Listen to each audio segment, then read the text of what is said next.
1966, the Black Panther movement was founded. Prominent among the founders were Bobby Seale, who is its president, and Huey Newton, after Eldridge Cleaver, probably its best-known champion.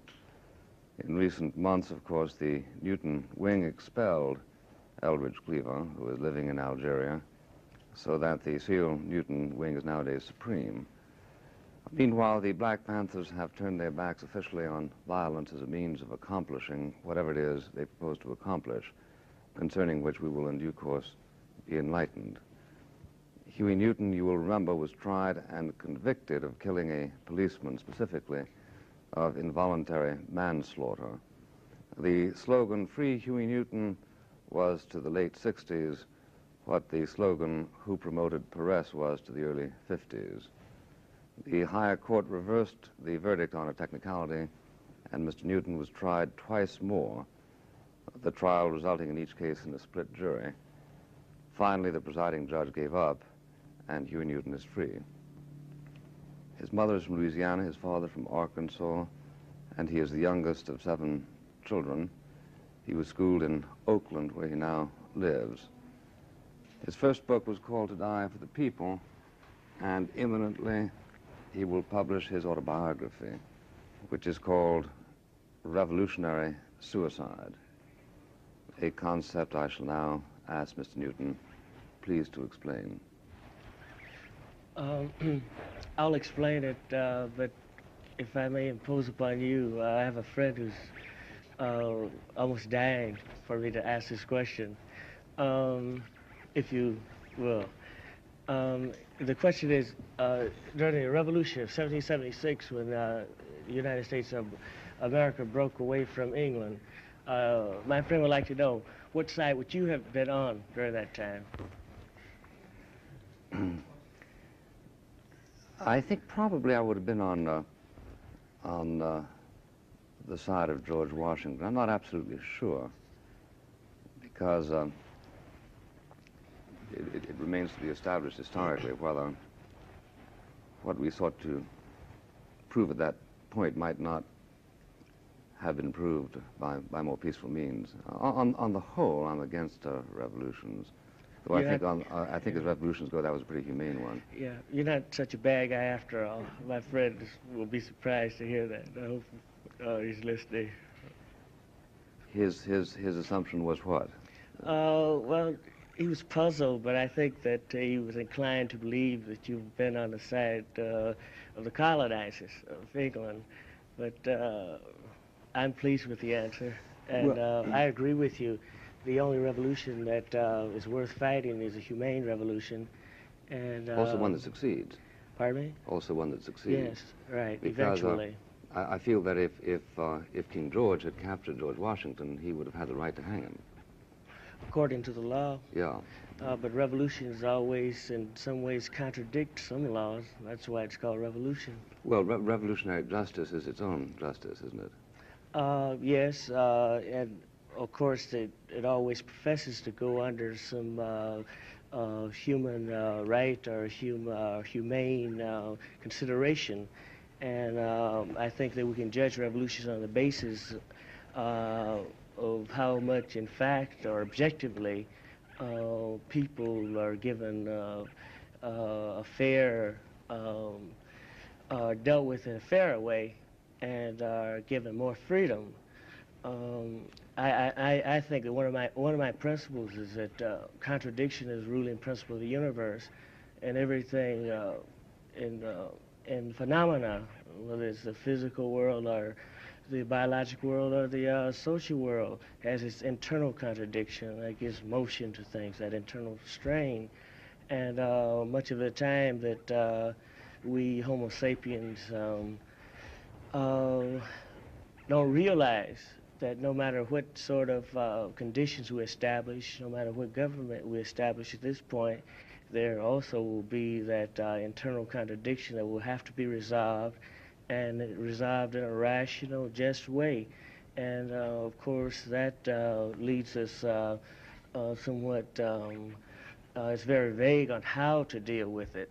And many times we claim actions are revolutionary when really they're not.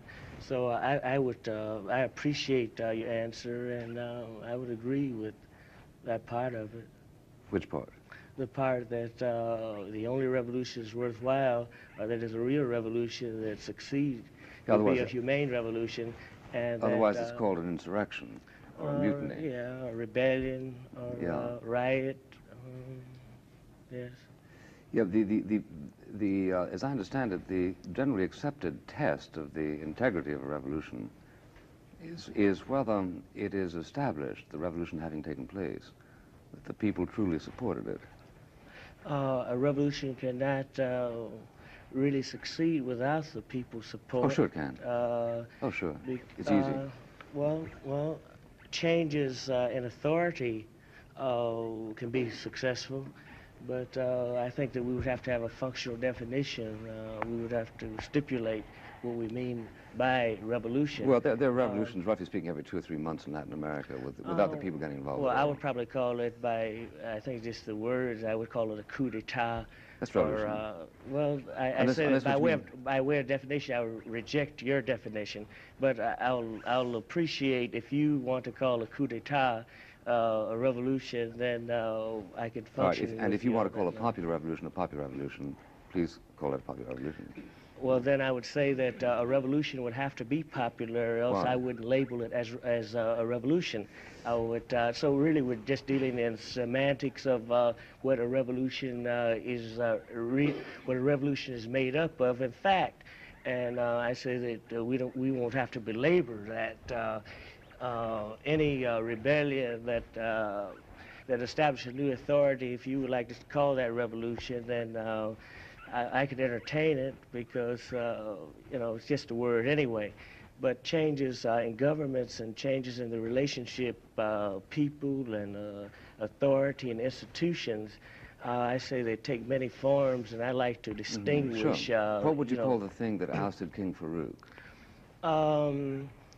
I wouldn't call it a revolution. Even though an entirely new order was brought in?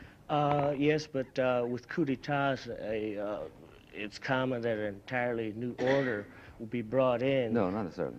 Pardon me? I say it's possible. No, sometimes a coup d'etat takes away one kernel and puts in another but kernel. Sometimes, but other times that a coup d'etat could establish an entirely different relationship between the institutions and the people in a particular place. Which case is revolutionary? Pardon me? In which case it's revolutionary? I say that I could function with that definition if you insist that's the only one, but I have a special, to me, revolution carries a special connotation, and of course it's only my subjective kind of feelings about it, and but I have to distinguish between changes of power and just for my own way of thinking, establish calling one a flower and the other a skunk. And but well, I wouldn't argue. I wouldn't argue the absolute kind of definition to the conditions that I'm talking about. Well, I grant that you have considerable authority in your movement. I'm not sure that you have an authority to impose your own terminology. Well, I argue that your definition is not necessarily a lexical definition. I already granted you, if you want to stipulate that that as a definition of revolution, I'll entertain it. But well, maybe this is the occasion to say about the historian Macaulay that he shouldn't have referred to the glorious revolution of 1688 because it didn't fit your standard. But meanwhile, he wrote 13 volumes on the subject. I say that he could refer. Well, he could refer to it any way he liked. He did. And I say that if we want to appreciate his, he wasn't an imperialist, was he? I say if we want to appreciate his definition, fine. I'm not attempting to stipulate a new definition. There are authorities that I could cite that would call a revolution a very special thing. One authority would be the scholar, philosopher, Chairman Mao Zedong. They would only call a people's movement and the overthrow of the authority by the proletarians a revolution. But I wouldn't argue, I wouldn't support Chairman Mao against you and saying that that is the only definition. Unfortunately, with the English language, or the especially with the American language, that's a little different from the English language. It's a pretty vague thing, and you have so many lexical definitions that directly contradict each other. I don't think that we should belabor our audience talking about who has the authority to define a particular phenomenon. Well, not unless we want to. We always Yes, can. do we want to? If you want to, then I want to. Then I will be done. Huh? As you no doubt know, the use of the word people, Yes, the use of the term popular support, yes, is done by Chairman Mao, as you refer to him in your book, with some sense of proprietorship. That is to say, he's always talking about the people, Yes, desiring this, that, and yes. the other. The people are, in fact, never consulted about anything.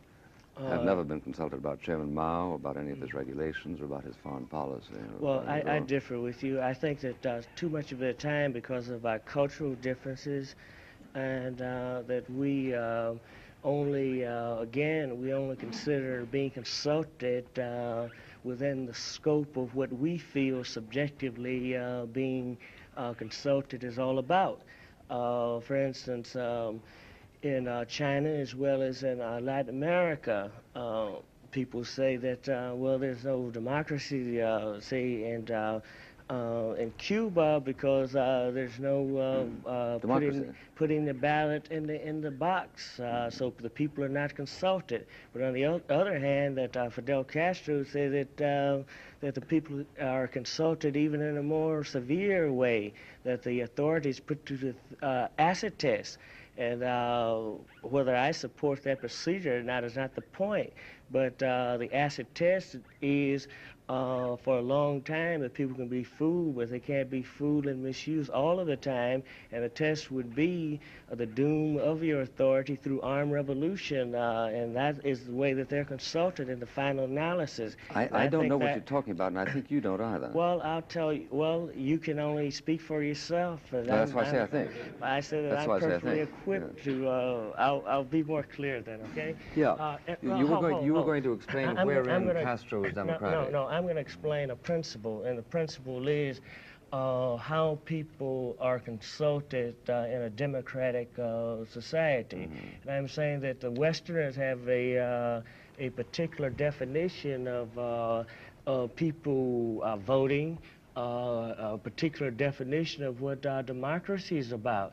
And I can appreciate that definition. In other words, it doesn't matter whether I accept it or not for now, but here in the West, we feel that the only time that people are given democratic rights to have a say-so is when you put the ballot in the box and you vote for a particular person within a particular framework. The answer is not necessarily. No, I said, okay, well, wait a minute. Let me finish my proposition. No. Let me finish. I'm your guest, and I heard that you're a charming man, right. and I'm that the you're host. polite. And I don't have, wait just one minute. It isn't merely a matter of voting. It's a matter of expressing yourself. I don't have to be polite and charming because it's not my program. You owe me a special privilege. What I'm saying is that sometimes that people are heard and people participate with their say-so, and it could be called democracy because it's who defines democracy. Now, in the West, much of the time, if you're not allowed to vote by putting the ballot into the box and choosing an administration or a person, if this does not take place, then in the West we're inclined to say there's no democracy. I'm saying this is not necessarily true if democracy will be defined as everyone and all of the people getting a fair share and the fairest deal of whatever wealth is there, and some control over their administrators. Now, in armed revolution, the people are casting the ballots, certainly, And this is the acid test that some say, well, it's no need for them to go to deal in bourgeois democracy because even in the West, they say democracy, but you can't vote out private property. You can only vote within the scope of the definition of the institutions and the people and the authority who control them. And some other countries, and some other, I'll let you talk in 1 minute on this. In some other countries, they say, no, the people will decide what happens, and they're not relegated or bound by any definition by the interests of the authority, if it happens to be a bourgeois authority, and I mean owners, and those who control most of the wealth. I would have to appreciate if they call that the flower, I would say flower also. Now, whether we choose that form of that procedure or not, that would have to be considered by our own subjective kind of desire. And I will agree that with human affairs, that most of the times that we call our subjective desires objective. I try not to do that. And this is why that I try to be very honest in debates and just in discussions. Right. Okay. Yes. Thank you. Yep. You are charming and you're very polite. And very silent. The right of the individual to define for himself extends to the extent of his capacity to communicate. George Orwell wrote a very famous book based on Big Brother's attempt so to rob words of their meanings that war became peace, and justice became oppression, and so on. Now, democracy consists not only in being permitted to vote, but in being permitted to organize an opposition, so as to discover whether people are latently on your side. There is no practice of democracy as commonly understood in Cuba. The assumption that an organization is democratic because otherwise the leader would be overthrown is naive. There's one fallacy in what I think that you would consider democracy. You could only organize an opposition within the scope as defined by the authorities who are in control in the first place. And this is true in the socialist society as well as in the capitalist society. Give me an example. An example is this. In this society, that you're not allowed to organize an opposition against the authority through armed resistance with the intent to overthrow the government. That's right. So therefore, but we call that rebellion. By law, but you've already agreed that if you were in 1776, you probably would have chose Washington, and this definitely would have been against the law. And so I'm saying when we talk about, organizing opposition, that no government in this world that I know about have the audacity at this point in the human being's limited freedom to organize an opposition against the authority any way he likes. So, but you have certain. I don't understand you. If you want to organize an opposition in the United States, short of killing people. Yes. Well, as I understand right there, short of killing people. Why do you say that?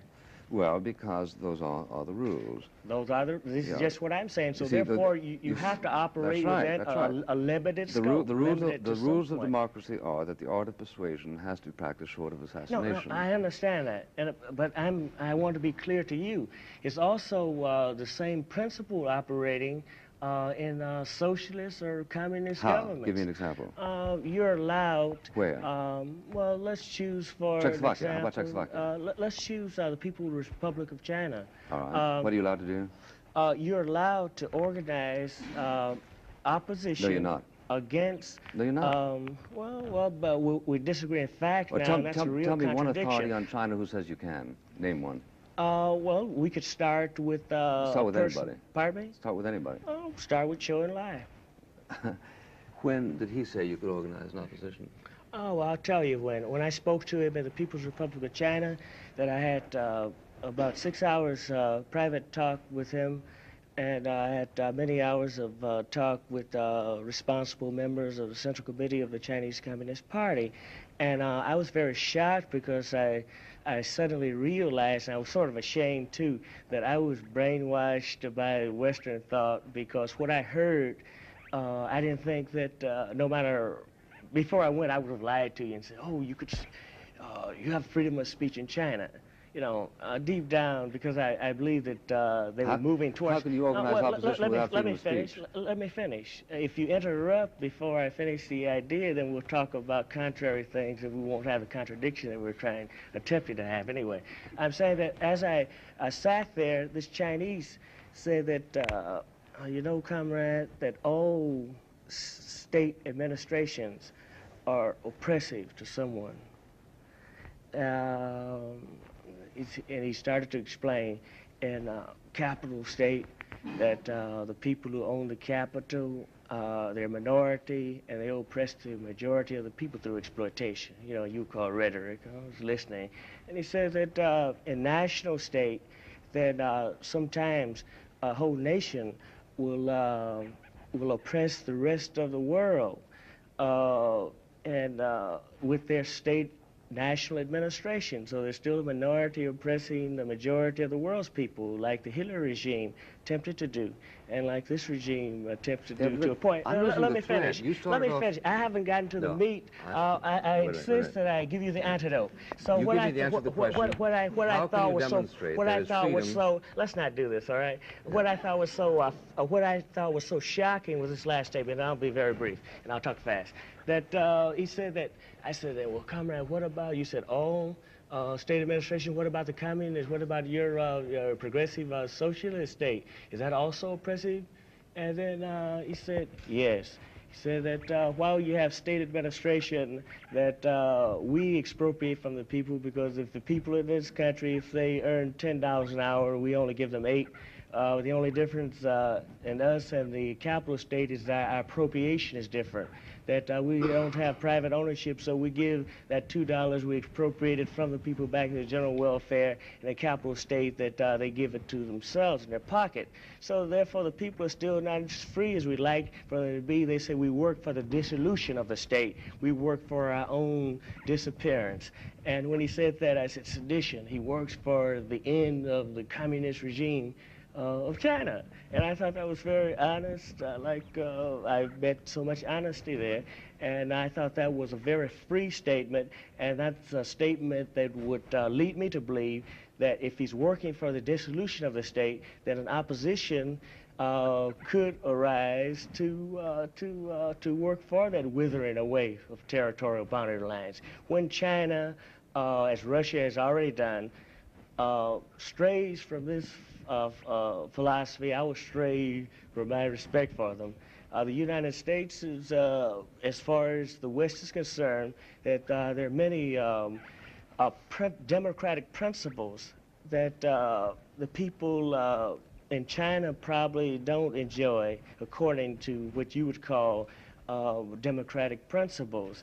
And I say, hang on a second. And I say this is not going to go on as a monologue. Oh, all right. So, you're fair. I'll let you talk. It's not going to go on. Now, fairness begets fairness. I'm attempting to pin down a point, and I'm losing track of it.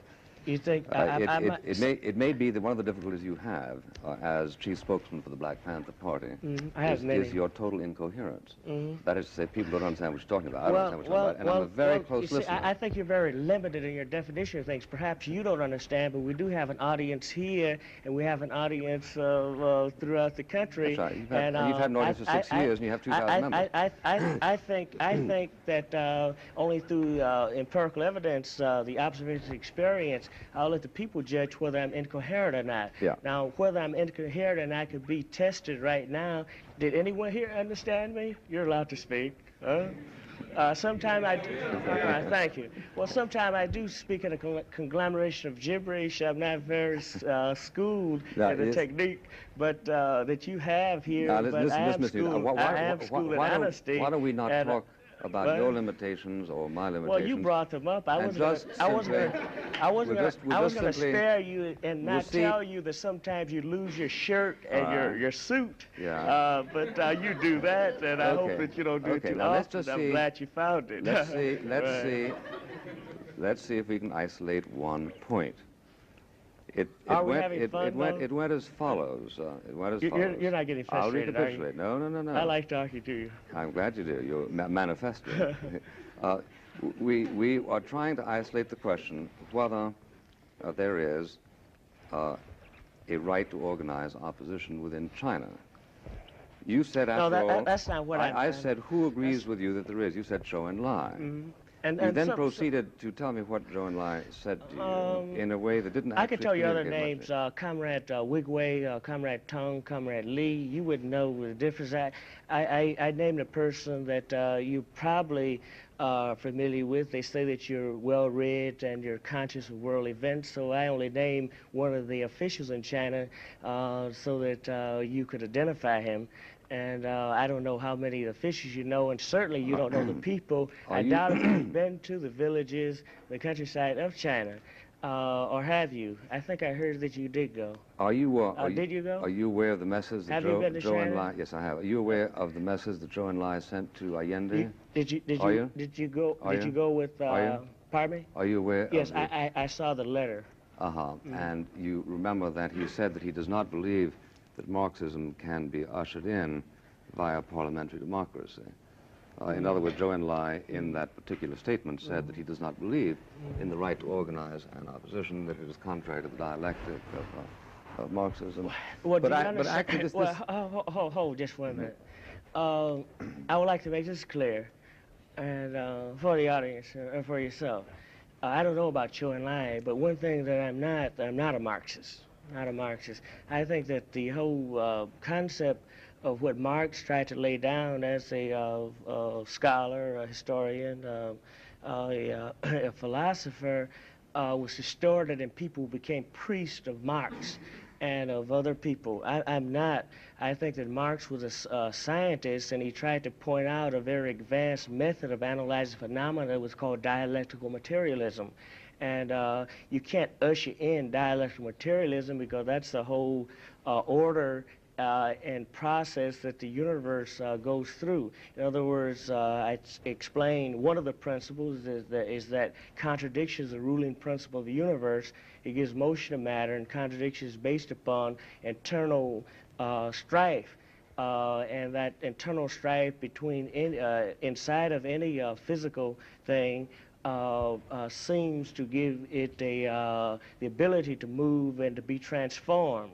And societies are people, or my fellow revolutionaries, who think that you can usher in a social order through any sort of ideological proclamation. They're very wrong. The society itself strains to fight against colonialism, such as America did with England, and then after that you get a situation where workers, the unions, they struggle against the owners of the factories, and then you come up with some other sort of order, and it's much different than the formalities of the ballot. You don't know where it's really going to land until you become such a scientist, the people, till they can harness the forces that are in operation and set them in a direction that's most desirable. Why don't we get a little bit more concrete, if you don't mind? Let's talk about the Black Panther movement. Those who want your... I like to argue theory with you probably better than factual things. Well, yeah, but I'm a little bit more interested in factual things. I thought you were a theoretician. People who want your corrections on Marx can read your book. I haven't seen any of your programs, and I'm sorry you read my book, and I'm embarrassed. I haven't ever read anything that you've done. So you probably know more about me than I know about you as a person. And but I was inclined to believe that you I said factual, not personal things. I don't want to talk about personal things. Well, I mean, I was inclined to believe that you were a thinker, somewhat of a scholar, and a theoretician. But I'm usually wrong about those things. Well, I'm also a yachtsman, which does mean that we're here to discuss boats. I don't know anything about the facts of boats. Let's talk about the... So I could talk to you about that, but I know something about theory. Yeah, well, let's talk about let's talk about your practical knowledge. Why did you feel it necessary to expel Eldridge Cleaver? Of course, first that he left the party, and we thought that it was a good time for him to leave because in organizations, parties, and companies. You get very bright, articulate people, and they have great influence upon others, and people are impressed. And I've learned not to follow my first impression as I used to when I was younger. And but when you get a person in who's articulate, bright, eloquent, and also very hurt because of the oppression that he's gone through and driven somewhat sick, too sick to be in that position, but yet with great influence, he leads the whole administration, the whole organization down the drain. By doing what? What was it that led you down the drain? Well, when the party started in October 1966 in Oakland, we had the occasion as a strategy to arm ourselves in a police alert patrol where we would follow the police. We were very careful to follow city ordinance about gun regulation and state law and constitutional right. And but we realized it wasn't a principle of revolution or a principle of the party that you pick up the gun now, and the gun was the only thing that defined revolution. So it was a strategy that was mistook after I went to prison with Eldridge's influence, that the gun was not only the symbol of revolution, it was a revolution. So the rhetoric then only pointed not to our programs where we attempted to organize the communities, the black community in particular, so that we could create what was destroyed through our slavery so many years ago, and that's that comprehensive collection of institutions that we call community. We wanted to establish this, and we had to treat the issues that the people were most concerned about. Now, after I went to prison, then with his influence and much of the respect that I personally gave him, so it's my fault also, that the media, they enjoyed the big sensationalism of the gun this, the gun that. So in many ways that we set ourselves up for the murder that we received, and the violations we received upon our person. And the people then were afraid, no, this is not what we want, when we were not about that anyway. So these are things that we have to live with. Those are the mistakes, and one of the mistakes and one of the contradictions we have with our organization, but you have it with any. You have to be very careful and not be too swayed by just the eloquence of a person, that he should not have ever arrived at that position, which I personally appointed him to shortly after he had gotten out of Folsom Prison. And so Eldridge Cleaver I accept him as mainly my responsibility, that I contributed so much to almost the destruction of our party, and so many fallen comrades who are now in their grave or in prison. These are the things that I have to live with. Now, so your point is that his emphasis on the need to use arms damaged the public image of the Black Panther and the Party. Effectiveness in organizing the community, because only the people make change, that sometimes I call a revolution, that all an organization or party can be is a vehicle or a spark to get popular support, and then the people carry out changes such as they desire. Mm-hmm. And your organization, of course, will be ineffective if your spark is in the wrong direction. If that's in left field and the wheat is in right field, then you get no place. But then you could have the spark in the same field, and the spark then will be consumed by the enthusiasm of the people, and the organization will become less important. Now, if Eldridge Cleaver were to return to this country and challenge your leadership, are you quite confident that you would win any test of popularity against him? Well, many people consider me a leader.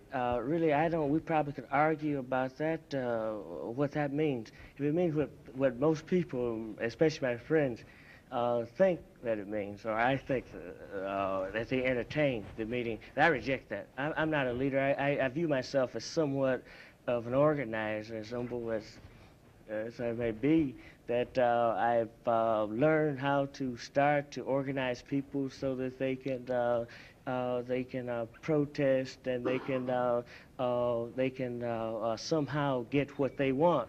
And of course, that I only indulge with those people where I have a subjective support for them in the first place. and we deal with the objective kind of situation to see what changes can be made, what changes I see that I could support, because some that changes that I don't support, and then I wouldn't call them a revolutionary change. That's my subjective definition. So I'm not a leader, I'm an organizer, and that's the way I work. I'm not a speaker even. I'm terrified of cameras, radios, and large groups. I only pretend that I'm not, and that's why I'm so belligerent with you and forceful and aggressive. That's to hide my fear. So you think that your organizing talent would result in a victory over Eldridge Cleaver, not your forensic talent or your theoretical... Well, if Eldridge Cleaver was able to, this hypothetically, to organize the people, then that would be a statement where then history would denounce me and justify him, or else history would justify my way of doing things, or my influence in the party, because really it's the party that really make things move, that I'm influential. I have a vote, and my vote's probably worth more in influence than many other comrades, and I think that I work for that to be changed as they become more clear and gather the expertise in organizing, because that will make us all stronger. So it wouldn't be a fight. I can't, after I stretch my imagination, I can't conceive of a fight between Eldridge and myself for leadership of anything. If Eldridge, in other words, if the party, that particular group of people, they know her very well, if they said that, well, I think that Eldridge Cleaver is his rightful place, then I would bow out. It's the biggest problem. I don't think that Eldridge will come back, but hypothetically, again, if he were to come back, that I think quickly the media would drop him, because we have an affectionate name for him. We call him an MF, media freak. And so the media then, they created, this kind of ghost split. They listen to him, and then they give some credence to Eldridge Cleaver as a representative of a small, large party or faction. But we can't, the people in all of the cities in the country can't ever find any small cult, party, or anything. He has other imps who will, as soon as a news reporter comes and puts the camera up, he starts talking, and then what's created is what I call a media organization. It's a little different than a paper organization, but we're in a push-button world now. So, right. Yeah. Well, now, given your organizing talent and your superior theoretical position, why is it that you don't have... You flatter me saying that. Well, no, I'm accepting your definition of yourself. Well, no, I like to think of myself as somewhat an organizer with some expertise, but I'm not very good, really. If I were good, then America would be changed tomorrow or yesterday. But we're still struggling on precinct levels, making many turns and many maneuvers. No, I know that you're struggling. I know that you're struggling, but what I'm anxious to know... But I couldn't be that good then, because... No, not necessarily. After all... I'm saying on objective evidence that not too many of the changes that I desire have been made as rapidly as I desired, but everything's in a constant state of transformation. America's certainly changed, that the blacks' status in the country is different than it was in 1619. I would have to acknowledge that. I would have to acknowledge contributors to the people's struggles, such as Martin Luther King. I would have to acknowledge John Brown, Denmark Vesey, Nathan Prophet Turner. That I would have to acknowledge people who have contributed to the change in America. Well, who said you shouldn't? No. I don't know what you're up to right now with this litany. I'm only up to this. I'm not saying... I'm only up to this. I'm saying that we all play a part and attempting to change things so that we will not have the physical clash that causes inevitably death of men. And myself, that I reject violence, that I would like to see a world where there's no need for it, and it no longer will have to exist, because I think that the death of any man diminishes all of us because we're involved with humanity.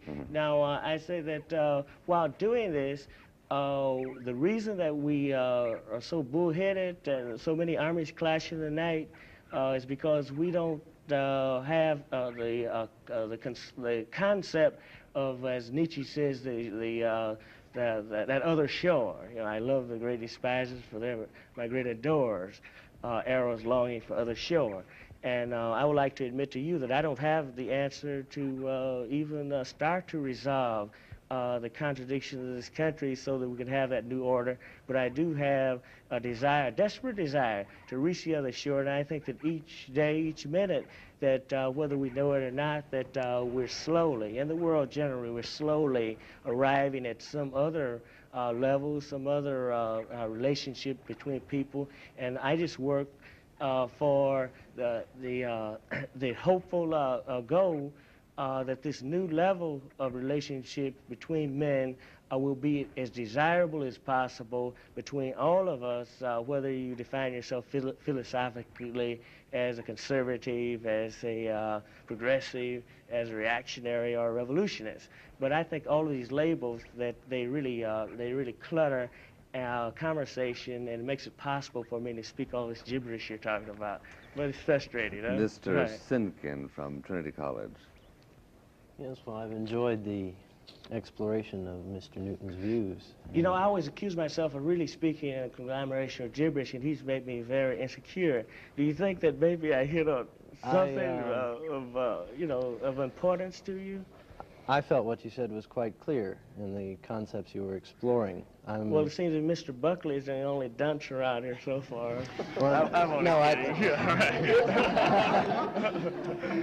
But I'm a little more interested in getting even more practical than either of you reached, and down to present social policies in the cities, in the inner cities, the continuing and ever-recurring crisis in the inner city of large numbers of people seemingly trapped in an endless cycle of poverty, and whether either of you can suggest and agree upon, which I think would be remarkable, a social policy for the inner city which would lead to the reduction of tensions, the new levels of communication. And I have some ideas. Would you No, like to no, speak no, first? you go right ahead. Well, first I would like to make this very clear so that Mr. Buckley and myself won't go on another tangent. That I saw it crystal clear on how that we could start to reduce the kind of conflicts that we have in this country. I saw an example of it in China. Now, this is not China. It's a whole other culture. Their history is different, so therefore their transformation will be different. Things will take a different shape. But what I saw was this. There, when I went there, that I was very unenlightened. I thought that I knew something about China, but I thought that, like it's said so often, that China will be a homogeneous kind of racial, ethnic territory. But then I found out that 50% of the Chinese territory is occupied by 54% of people who are national minorities, they call them, with 10, and they call it top 10, and statistically in the large ethnic minorities.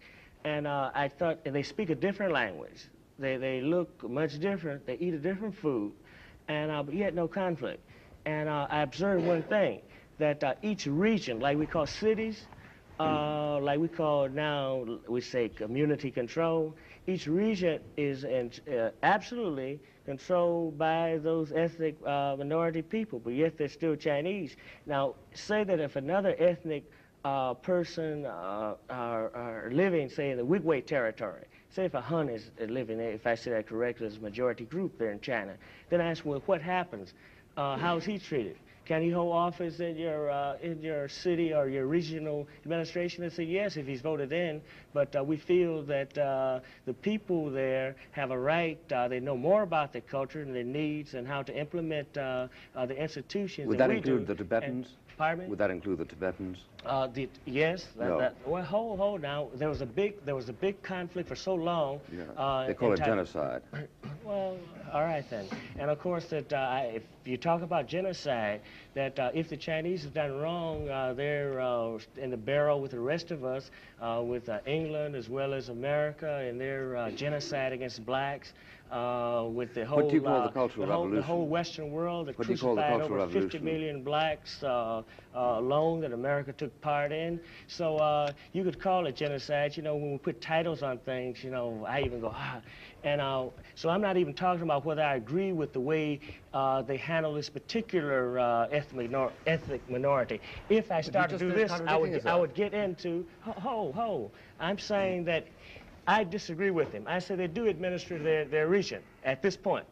How they were treated some time past, we would have to argue just factual information on it. I'm not willing to do that. I'm talking about a general condition in China. So ethnic minorities, I observe, they control their whole thing, and they have a right to have a representative on the Chinese Communist Party. They have a seat waiting. Just they choose who will go.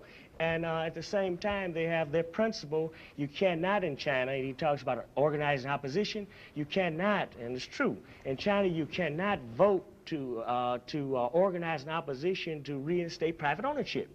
No more than you can here organize an opposition to take away private ownership in this country. So it's what do you choose? Well, I happen to choose the way they go about it, all right? Thank you, Mr. Sinkin, for eliciting a lucid reply to the problems of the inner city. Mrs. Holland. Did I get too theoretical again? Huh? Oh, no, Mr. Sinkin will explain it to us later. He understands everything. Well, before this, I would say the inner cities or the cities of this country could be organized like that. And you're saying community control. Community control. But at the same time, it's not like black control and no white could come in or no Chinese could come in. I say you have democracy in the inner city, but it should, the administration should reflect the population of the people there. And it will if it's no capitalists like Lin Piao. Mrs. Holland.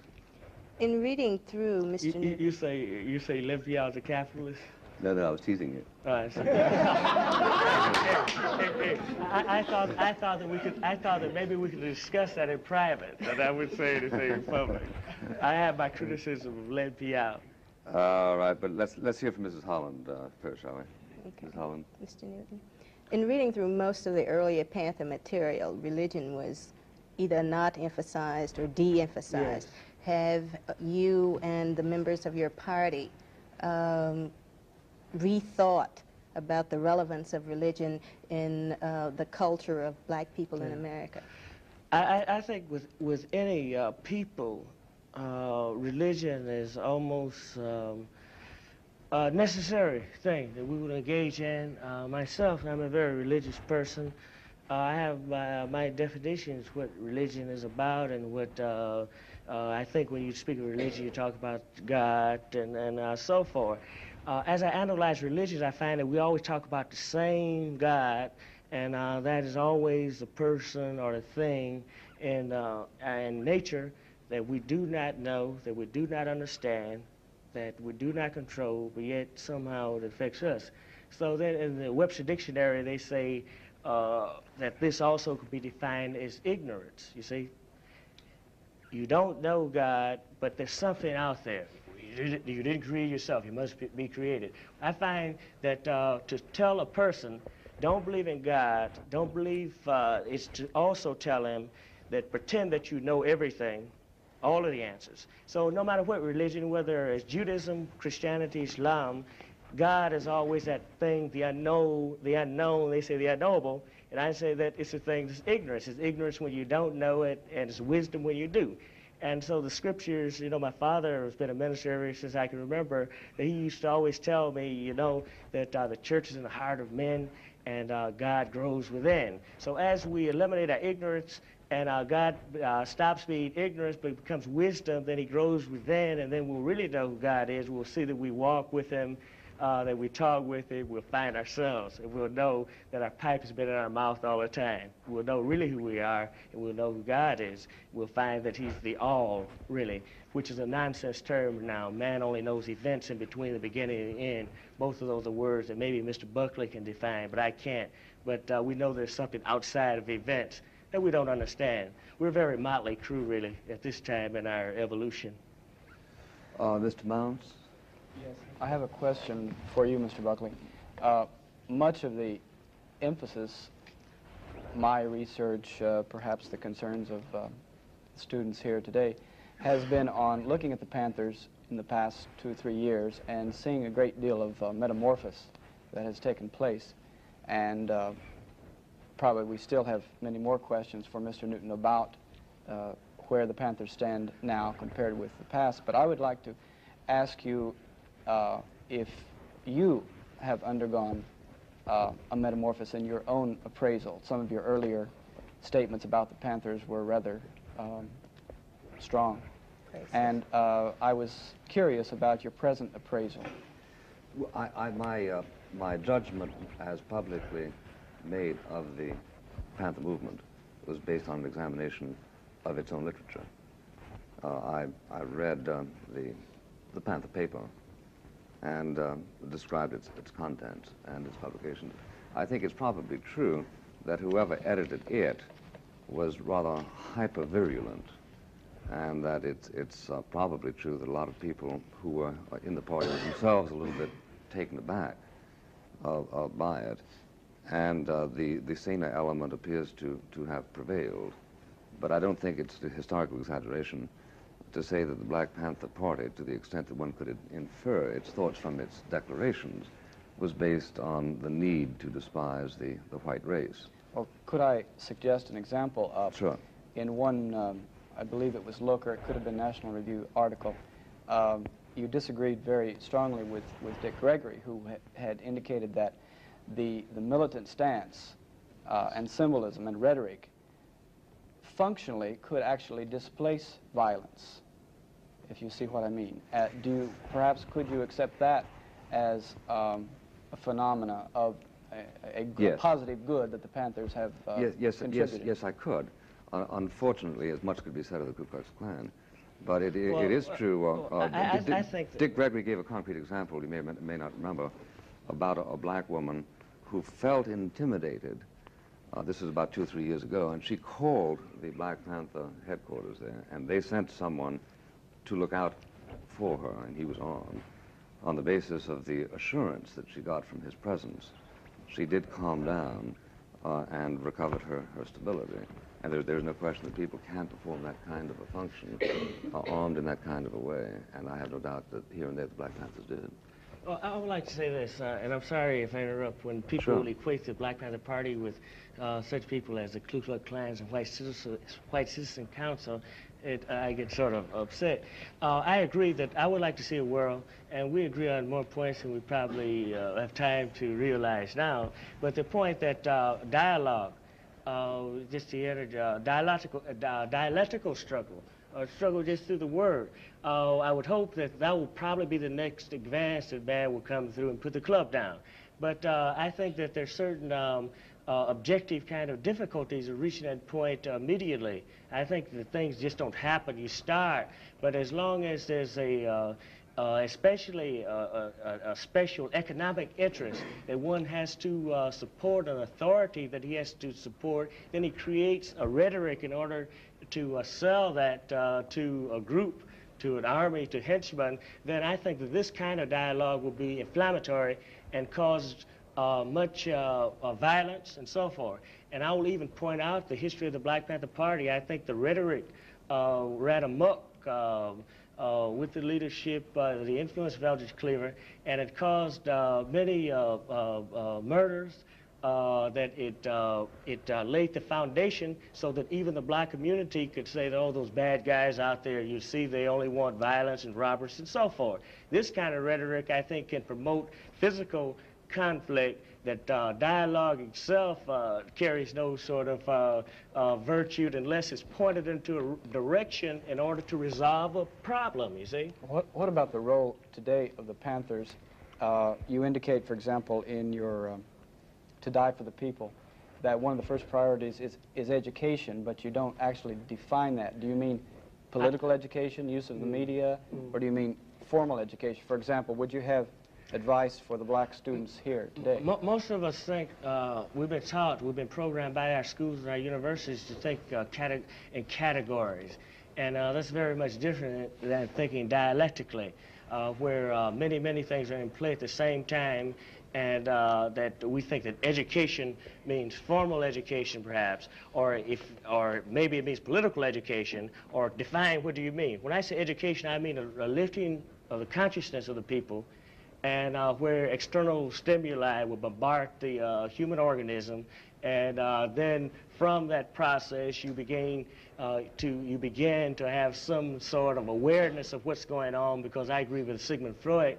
That's the first step then in controlling what's wrong with you or the social forces. You have to know what you're dealing with to start. So when I say education, I mean it in the broadest sense of the word, that technical education. We're living in a very technical world now, thanks to the West. If you want to say thank you, I think that it is a contribution to humanity. I don't like how they arrived at it. I accuse them of trespass bonus aspertatis, that they took away other people's goods and they dominated them as their very own, and that wealth snowballed, and certain people were able to inherit without even working at all, such as my friend here, and then protect that interest of the right of inheritance, you see. And so I say education, be conscious, and know as much as you possibly can, so that we can start dealing with this garbage pile we call society now. For the record, while you were relaxing in jail, I was working. Maybe you call working running your mouth. I don't, on these TV programs, I don't see the calluses on your hands. What? I was writing all those books you didn't read. Is that right? I'd like to go back to your what I understand about the books, it didn't take too much time to do that. They're very much like your conversation here. And I'm only joking with you because I really enjoy the conversation. No, truly. I find you very entertaining, and I like the hot kind of debates where we have to struggle to get the seed, you know. So I'm sorry if I was hard to take, but you've proven yourself to be that gentleman that everyone says that you are, in spite of all the other criticisms. I probably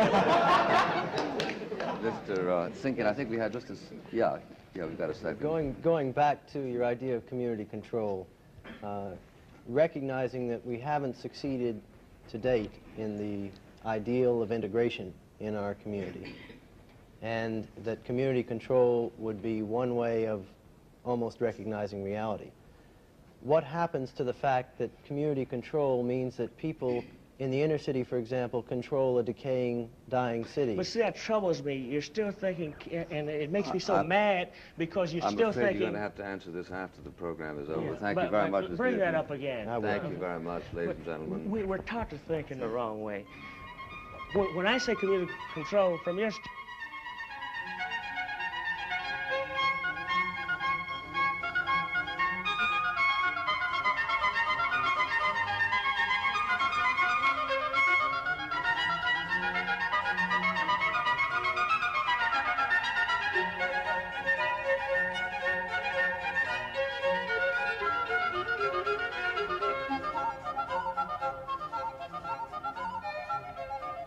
For a printed bound copy of this program, send 25 cents in coin to Firing Line, Post Office Box 5966, Columbia, South Carolina 29250.